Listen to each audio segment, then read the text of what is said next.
அவ்வாறு நோக்கினால் எவ்வாறு நானுவேன், கண்ணாடி முன்னின்று பார்த்து கொண்டேன்.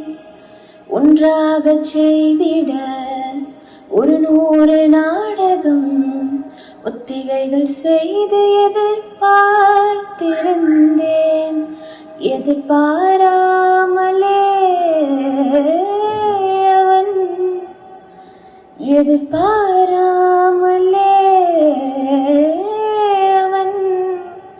ஓ பின்னிருந்து வந்து என்னை பம்பரமாய் சுழற்றி விட்டு உலகுண்ட பெருவாயில் எந்த வாயோடு வாய் பதித்தான்.